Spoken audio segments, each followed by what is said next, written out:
আসসালামু আলাইকুম। আমি এখন বানাবো খুবই মজার একটা জিনিস। এটা হচ্ছে মেরি বিস্কুট পুডিং। খুব সহজ তৈরি করা, ঝটপট করে ফেলা যায়, দারুণ মজা। তো যারা পুডিং খেতে পছন্দ করেন একবার বানিয়ে দেখতে পারেন, অবশ্যই পছন্দ হবে। আর যারা পুডিং পছন্দ করেন না তারাও এটা পছন্দ করবেন, কারণ এর ফ্লেভারটা অসাধারণ। মেরি বিস্কুট আর ভ্যানিলা দেওয়ায় এর এত সুন্দর একটা ফ্লেভার আর টেস্ট আসে, না বানায় খেলে বুঝবেন না। খুবই সহজ তৈরি করা। আসেন দিকে শুরু করা যাক। এখন আমি একটা ব্লেন্ডারের মধ্যে 1 কাপ দুধ দিব, 3টা ডিম, মুরগির ডিম, আধা কাপ চিনি। আমি 1/4 কাপের সিকি কাপের একটা ডাব্বার মধ্যে 2বার মেপে দিচ্ছি আর কি। চিনিটা যার যার স্বাদ মতো। প্রায় 1.5 চা চামচের মতো ভ্যানিলা এসেন্স। আমি ব্যবহার করতেছি এই মিল্ক মেরি বিস্কুট। আপনার যে কোনো মেরি বিস্কুট ব্যবহার করতে পারেন। হাতের কাছে ছিল, মানে আমাদের এখানে কাছাকাছি ছিল, সেখান থেকে প্রায় 1 প্যাকেট, প্রায় 15-16টা যেরকম প্যাকেট আসে, 15-16টা মেরি বিস্কুট। এটা আমি একটু ভেঙে ভেঙে দিই, দিয়ে সাথে মিলাই নিতে হবে। এটা এমনি গুঁড়া গুঁড়া হয়ে যাবে, তাই চিন্তার কারণ নেই।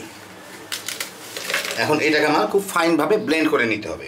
এই দেখেন এরকম একটা প্যাকেট আসে, প্রায় 15 থেকে 17টার মতো থাকে আর কি।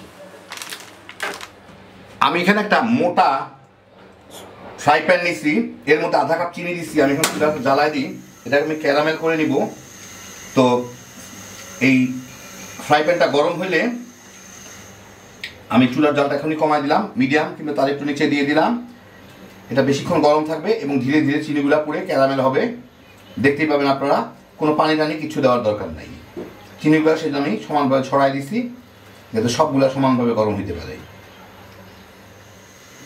এই যে চিনিগুলা কেবল গলা শুরু হয়েছে, এখন আমি টেম্পারেচার আরেকটু কমাই, এটাকে নেড়ে চেড়ে সব চিনিগুলাকে গলায় নিব। আর তারপরে এটা বাদামিও হওয়া শুরু করবে। এই দেখেন চিনিগুলা গলা শুরু হয়েছে, এখন কেবল প্রথমে সাদা হয়ে বলবে, তারপরে বাদামি হবে। কিন্তু কম টেম্পারেচারে রাখবো, যাতে ফট করে পুড়ে না যায়। একটু নেড়ে চেড়ে দিতে হবে আর কি, মিশাই টিশাই দিতে হবে, যাতে উপরটা নিচে সবগুলো সমানভাবে গলতে পারে।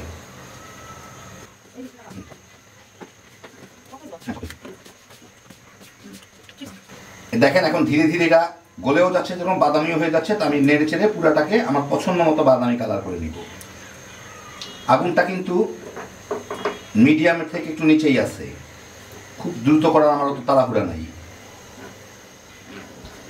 ক্যারামেলটা হয়ে গেছে প্রায়, আরেকটু কালার আসলে আমি বন্ধ করে দিব। এখনই বন্ধ করে দিই, এটা যথেষ্ট গরম আছে প্যানটা, ফ্রাই প্যানটা, তার মধ্যেই হয়ে যাবে ক্যারামেলটা। এই দেখেন এই কালারটা আসছে, এটাই আমি রাখবো। এখন আমি এটাকে সরাই, এখানে আমি যেই সসপ্যানটার মধ্যে করব তার মধ্যে আমি ঢেলে দিব। চেঁচে টেছে ঢেলে দিই সব কিছুই।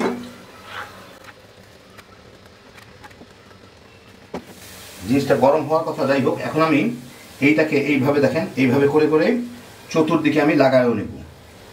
এইভাবে আমি যদি কাত করে করে ঘুরাই, চতুর্দিকে লেগে যাচ্ছে। আমি কতদূর পর্যন্ত ক্যারামেলটা লাগাই নেব, ঘুরাই ফিরাই, তাহলে সাইডেও ক্যারামেলটা চলে আসবে। এটা ঠান্ডা হইতে থাকবে আর জমতে থাকবে।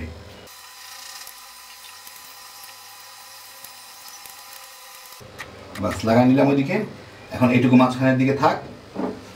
ইচ্ছা করলে আমি এটাও ক্যারামেল করতে পারতাম, কিন্তু এই প্যানটা আমার না, এটা আমার প্রতিবেশী থেকে আমি ধার আনছি, সেই জন্য এটার মধ্যে আমি ক্যারামেল করে প্যানটাকে রিস্ক নিতে চাইলাম না আর কি।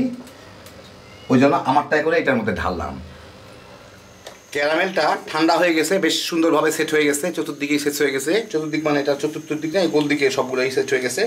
আমার এটাও ব্লেন্ড করে নিলাম আমি। এখন আমি এর মধ্যে দিব। তো দেওয়ার সময় একটা চামচ দিয়ে দিই, যাতে বেশি ছড়ায় না যায়, মানে নিচের এক জায়গাতে পড়লে ওই জায়গার ক্যারামেলটা হয়তো উঠে যাবে। ক্যারামেলগুলো কিন্তু পটপট করে ফাটবে। এই আপনার যে শব্দ শুনতেছিলেন, ওটা ক্যারামেল ফাটার শব্দ। ফাটলেও ক্ষতি নাই, কারণ ক্যারামেলটা গোলের সাথে মিশে যাবে।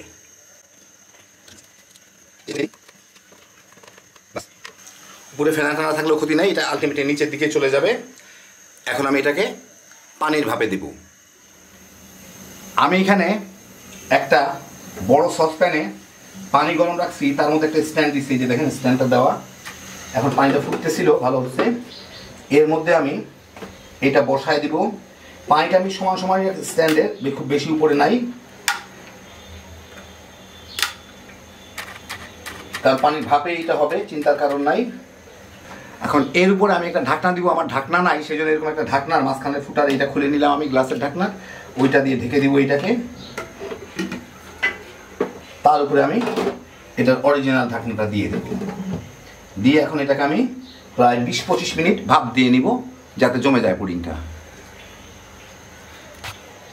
আর পানি যে ফুটতেছে এটা এখন কমায় রাখলেও চলবে, জাস্ট ফুটতেছে এমনভাবে থাকলেই হবে, খুব বেশি জাল দেওয়ার দরকার নাই, পানি ফুটতেছে এই অবস্থা রাখলেই যথেষ্ট।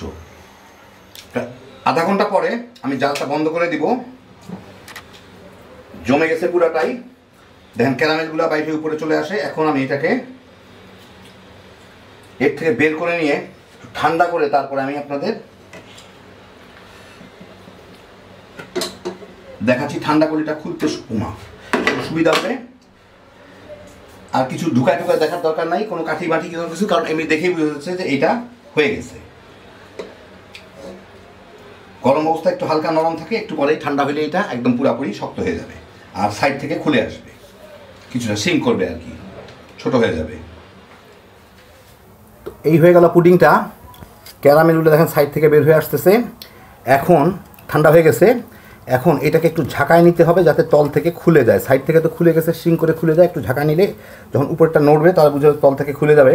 কারণ এখানে যেহেতু গ্যাপ আছে আমি নামাইতে গেলে এটা পড়ে যাবে, সেই জন্য আমি একটা পিরিচ দিয়ে এটা নামাবো, উপরে একটা পিরিচ দিয়ে নিই, পিরিচ দিয়ে একটা প্লেটের উপরে এটাকে নামাবো, এইটাকে ভেবে উল্টায় দিয়ে দেখি, এই পড়লো, এই যে হলো পুডিংটা। এর উপর থেকে এখন আমি এই পিরিচটার মধ্যে দিয়ে দিই।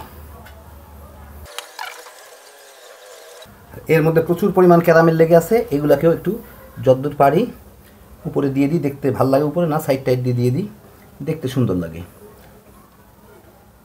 এখন আপনাদের আমি একটু একটা পিস কেটে দেখাই, এটা একটু মাঝখানের দিকে নেই। হ্যাঁ,